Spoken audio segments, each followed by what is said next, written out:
Добро утро, приятели и самишленици. Приятели, да, тези, които са гледат и продължават да гледат моят YouTube канал, са ми вече до някъде приятели и със сигурност и самишленици, за което много благодаря.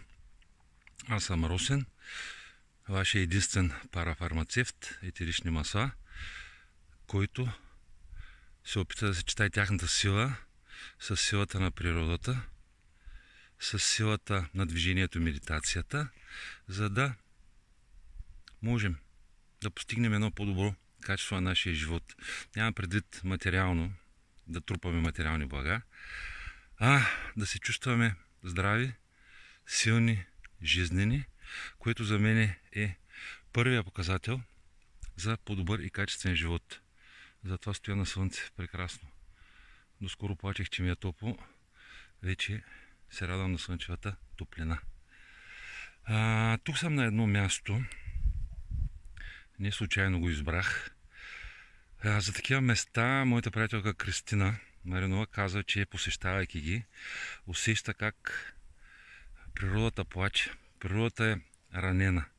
Изгубила е целостта си. Тя ще се възстанови. Това са места, на които видимо се вижда и усеща човешката намеса по един или друг начин. Защо копали, защо рязали дървета, причините и поводите може да са различни. Но бях много впечатлен от нейните думи, че когато тя се намира в такива места, усеща болка. При мен е по същия начин. Усещам болката, но знам, че природата е силна и ще възстанови своите права. Ще ги предяви и ще ги възстанови. Много обичам да общувам с природата, дава ми сила. Така по-добре, не така ще ми стане топло. Сила и енергия. За това и ходейки днеска природно, реших, че отдавна не сме говорили, може би още не сме говорили за етеричните масла. Защо етеричните масла по толкова въздействащ начин управляват поне моето ежедневие. За вашето ежедневие, може би още рано, на някои от вас знам, че използвате етеричните масла ежедневно, но силата на етеричните масла. Защо? Етеричните масла притежават огромната сила и тя може да бъде предана от тях към човек. Първото и много важно условие е, че в по-голямата част от така наречената еволюция, нашата на човека, ние сме израснали с растенията. А знаем, че етеричните масла са летливи екстракти, придобити от растения. Така че чисто генетически ние сме се движили заедно. По тази причина етеричните масла, екстракта от растението, може да ни въздейства. Първо условие. Какво са етеричните масла? Говорейки много, говорейки в последно време, осъзнах, че доста хора не знаят също какво е етерично масло. Някакво масло. Някакво там си масло, но не е някакво там си масло. Това е екстракт от различни части на растение. Разбираме се, нали? Може да са корени, може да е дървесина, може да е кора, може да е листа, може да е цвят, може да е кора на плод. Но всички тези части са от растения. Примери давам. Значи, етеричните масла, така наречените цитруси, това са най-често срещаните лимон, див портокал, грейпфрут, зелена мандарина, са цитруси. Те се добиват чрез студено пресоване корите на изброените плодове. Втория най-популярен начин за добиване на етерични масла, това е парната дестилация. Нещо като варение на ракия, да ви кажа. Не е същото. Аз съм бил в дестилерията на Есетри България на Дотера в Добрич. И там така казани, вода, лавандула, парна дестилация, извличат се полезните съставки на етеричните масла от растенията, охлаждат се, разделят се и така получаваме етерични масла чрез парна дестилация. Един от най-разпространените методи за добиване на етерични масла. Лавандула, равнец, мащерка, маточина, тамян. Така. Третия по значение начин е така наречената мацерация. Използва се най-вече за много крехки източници на етерични масла. Като цвят. Най-популярен е за цветове. Да речем, давам пример, нероли и жасмин. Знаете, че нероли това е цвета на дивия портокал. Ароматен, крехък, нежен. Жасмин, предполагам, надявам се, трябва да знаете какво е жасмин, да сте виждали как изглежда. Така, как се извличат етеричните масла от тези цветчета? Цветята, прясно набрани, се потапят в друго растително масло, което, престояйки заедно с цветовете, извлича етеричното масло и така получаваме аромата на жасмин и нероли. И двата аромата на магнолия, също и много други, но да не влизам в подробности. Малко да, извиняйте, че се върша нощта, но това е така, живо предаване. Сега хорих в гората, беше хладно, сега изведнъж лях на топло. Това са трите начина, в които извличаме тези ароматни, летливи съединения от растенията, с които сме еволюирали заедно и тяхната сила може лесно да бъде предавана от растенията към човек. Защото в България специално повечето хора са чували и са запознати с въздействието на билките на подправките върху нашата физика и психика. За нас това не е нищо ново. Свикнали сме да ги използваме. Но, когато имаме етерични масла, ние много по-лесно, улеснено, особено в нашето ежедневие забързано.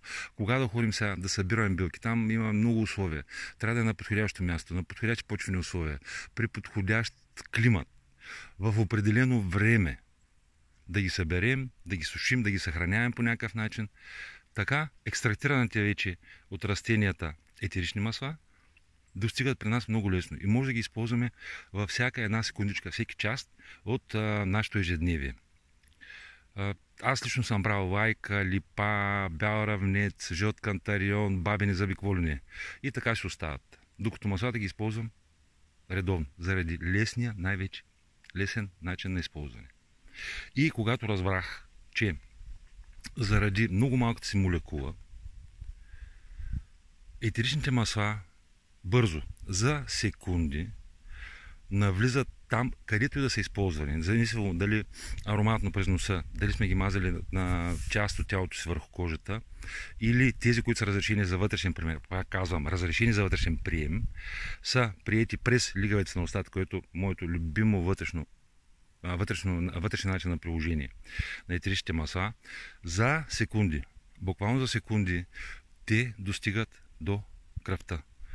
С нея достигат до всяка точка от нашето тяло, усвояват се там, където са нужни да действат в момента и колкото е нужно на нашето тяло, и до 2 часа всичко, което не е усвоено, се изхвърля от нашето тяло. С урина, с пот, с слюнка, всичко, което не е нужно и не си е заработило правото да остане в нашето тяло, е навън. Колко е важна чистотата на етеричните масла? 100%. Не използвайте негарантирано чисти етерични масла. Защото, вече за 4 или 5 път казвам, етеричните масла са чисти, летливи, 100% изпарими съединения.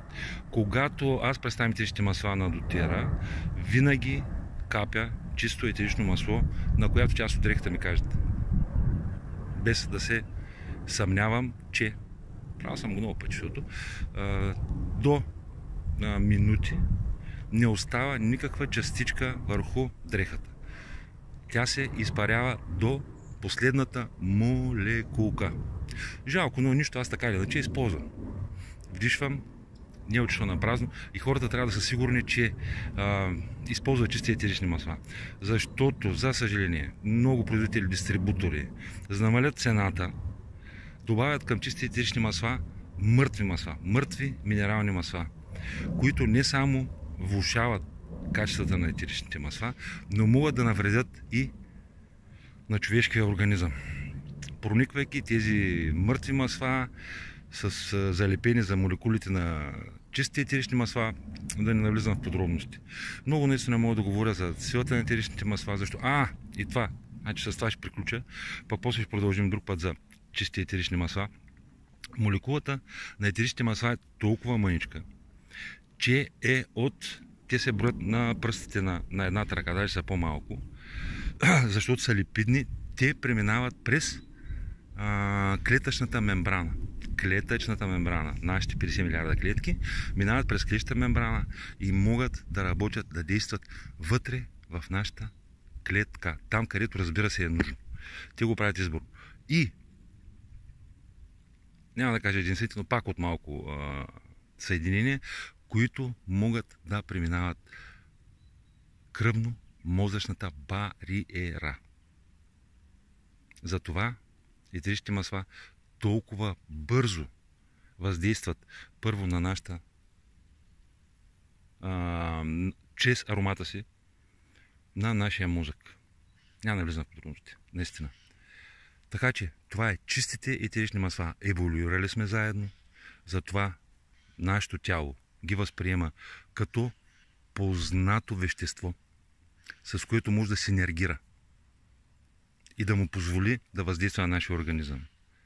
Чисти етерични масла, излечени с много малка молекула, която може да достигне дори и вътре клетъчното пространство, да мине през бариерата и преминава кръвно-мозъчната бариера.